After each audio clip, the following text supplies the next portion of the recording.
پوچھا کہ بیٹا کیا نام ہے؟ جانتے نام کیا بتایا؟ کافر۔ کیا نام بتایا؟ کافر۔ اس کے ابا کو بلائے، آپ کے بچہ کا نام کافر؟ ہاں کافر۔ یہ نام کہاں سے آپ نے رکھا؟ تو انہوں نے کہا کہ مولوی صاحب قرآن میں ہے نا۔ قرآن میں کہاں ایسا نام ہے؟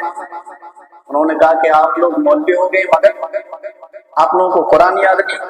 قل یا ایھا الکافرون، اور سورہ کا نام بھی کافر ہے۔ نے کہا کہ فوراً بدلیے اس کا نام۔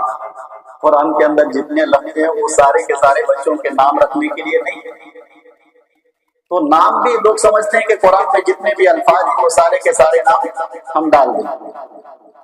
تو قرآن کے اندر ہی ایسے لفظ تلاش کیجیے جس کا معنی بچے کے نام سے اچھا ہو۔ بہرحال نام رکھا گیا، 7 دن میں ختنہ بھی کیا گیا۔ اب یہاں پر دیکھیے، ابھی اس دور کے اندر جو ہے اگر ماں کو دودھ نہ ہو تو بہت سارا آپشن ہمارے پاس، اور یہ رضاعت جو ہے دوسری عورتوں سے دودھ پلانے کا سسٹم لگ بھگ ختم ہو گیا۔ اگر ماں کو دودھ نہ ہو رہا ہو تو پھر بہت ساری چیزیں ایسی مل رہی ہے ابھی جو بچوں کو پلایا جائے۔ اس دور کے اندر ایک ہی آپشن تھا، دودھ پلانا۔ اگر ماں بچہ جننے کے بعد اگر اس کا دودھ نہیں ہو رہا ہو تو کسی ایسے عورت کے پاس اس بچے کو لے جاتے تھے جو بچہ والی اور دودھ پلاتی ہو، تو اس سے جا کر کے بچے کو دودھ پلاتے تھے۔ نبی علیہ الصلوۃ والسلام نے بھی 3 عورتوں کا دودھ پیا ہے۔ پہلا اپنی ماں کا، اور دوسرا حضرت سویبہ کا۔ یہ سویبہ کون ہے؟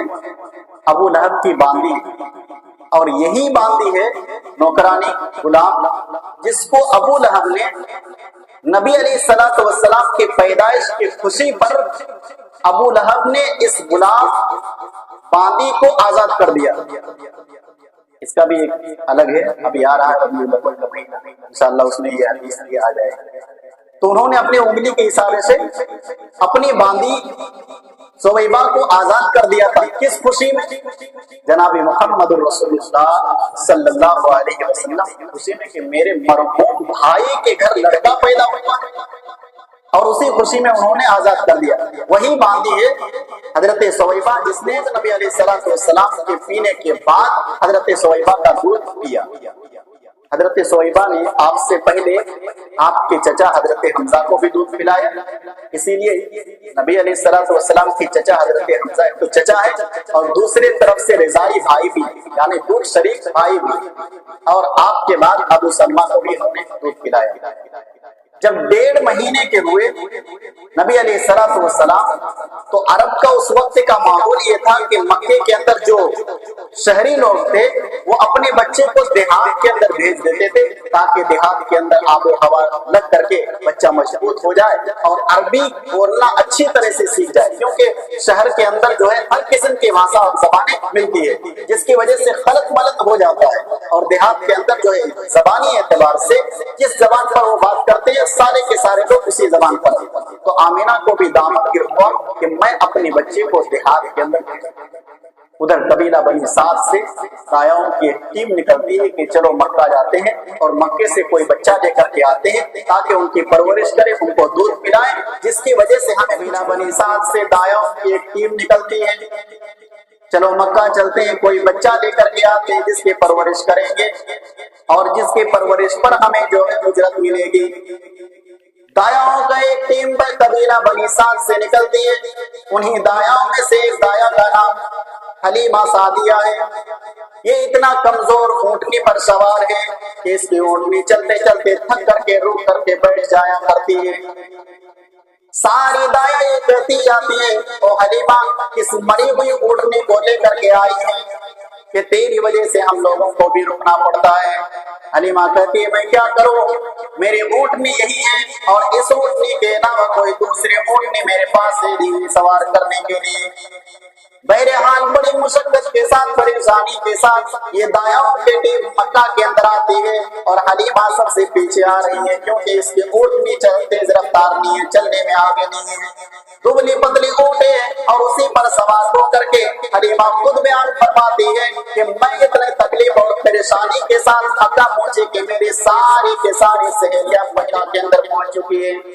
जब वो सारी सहेलियां मक्का के अंदर पहुंच चुकी है, मौलाना सफीउर रहमान मुबारकपुरी ने लिखा है कि जनाबे मोहम्मद रसूलुल्लाह सल्लल्लाहु अलैहि वसल्लम को उनकी मां लेकर के बैठी हुई है। उनको भी खबर मिली कि कबीला बनी सास से दायाओं की टीम आई है, मेरे बच्चा को भी ले जाकर हो जाए। सारी दाया जाती है और नबी अलैहिस्सलातु वस्सलाम को उठाती है, लेकिन जब ये पता चलता कि इस बच्चे का बाप नहीं है, इसे दूध पिलाने से हमें दूरी मिलेगी, जब ये सुनते थे कि इसका बाप नहीं है तो उस बच्चे को लेने से इनकार कर देती है। मुअर्रिखीन ने लिखा है कि जितनी भी दाया आई थी सारे के सारे दायाओं के सामने नबी अलैहिस्सलातु वस्सलाम को पेश किया गया, मगर किसी दाया तैयार ना हुई, कोई दाया आपको लेने के लिए तैयार ना हुए। क्यों? इसलिए कि आप यतीम हालत में दुनिया के अंदर आए, आपसे पहले आपके अब्बा वालिद का इंतकाल हो चुका था दुनिया से। सारे दाया आगे बढ़ते गए और सारे दायाओं को मक्का के अंदर एक एक बच्चा मिल गया। इधर सबसे पीछे हलीमा जाती है, फिर उसके सामने भी हलीमा के सामने भी नबी को पेश किया जाता है। इस बच्चे को लेकर के जाइए, आप दूध पिलाइए और इसको अपनी परवरिश और तरबियत के अंदर रखिए। लेकिन हलीमा ने भी जब सुना कि इस बच्चे का बाप नहीं है तो हलीमा ने भी उस बच्चे को छोड़ करके आगे बढ़ गई। हलीमा ने भी छोड़ दिया। अब जब हलीमा ने छोड़ करके आगे मक्का के अंदर जाती है तो पूरे मक्का के अंदर चक्कर लगाती है, कहीं पे भी एक बच्चा भी नहीं मिला। अल्लाह रब्बुल जलाल का एक करम था और अल्लाह तबारक व तआला की तदबीर के सामने किसी की नहीं चलती है। अब देखिए जितने भी दाया आई सारे के सारे दायाओं को मक्का के अंदर कोई ना कोई बच्चा मिल गया, इधर हलीमा को कोई बच्चा नहीं मिला। या यूं समझिए हलीमा इधर हलीमा बच गए, उधर मोहम्मद सल्लल्लाहु अलैहि वसल्लम बच गए।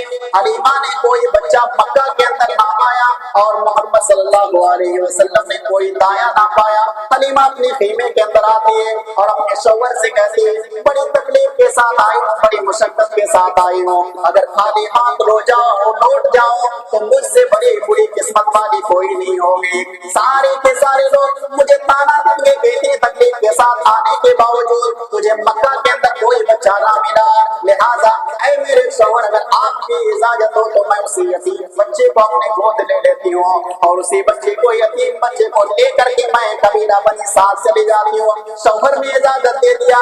जब सारे के सारे बच्चे खत्म हो गए तो उसी बच्चे को ले लो और उसी बच्चे को लेकर के अपने कबीले के अंदर आओ। हो सकता है अल्लाह तबारक व तआला उस बच्चे के जरिए से तुम्हें कोई बरकत अता फरमा दे। क्या करम है, क्या करम है अल्लाह तबारक व तआला का। इधर हलीमा जाती है और जाने के बाद जनाबे मोहम्मद रसूलुल्लाह सल्लल्लाहु अलैहि वसल्लम को गोद में लेती है। हलीमा बयान फरमाती है कि मेरे पिस्तानों के अंदर इससे पहले दूध नहीं हुआ करते थे, जो मेरा बच्चा अब्दुल्ला है उसको पिलाने पर वो कभी उसका पेट नहीं भरा करता था, लेकिन जब नबी को मैंने लिया और लेने के बाद जब मैंने उसको गोद के अंदर लिया और गोद लेने के बाद जब उस बच्चे को दूध पिलाया तो मेरे तनों के अंदर दूध की कमी नहीं हुई। बरकत नबी अलैहिस्सलातु वस्सलाम हलीमा ने गोद लिया और गोद लेने के बाद जब पिस्तानों के अंदर लगाया, हलीमा बयान फरमाते कि ऐसे मेरे पिस्तान से दूध टपकने लगा कि रुकने का नाम नहीं लेता है। इतना ज्यादा दूध टपकने लगा कि मोहम्मद सल्लल्लाहु अलैहि वसल्लम ने भी पेट भर करके दूध पिया और मेरे खुद के बच्चे अब्दुल्ला ने भी पेट भर के दूध पिया, मगर अब भी मेरे पिस्तान से दूध टपक रहा है। यकीनन अल्लाह के नबी जनाब मोहम्मद रसूलुल्लाह सल्लल्लाहु अलैहि वसल्लम मुबारक और बाबरकत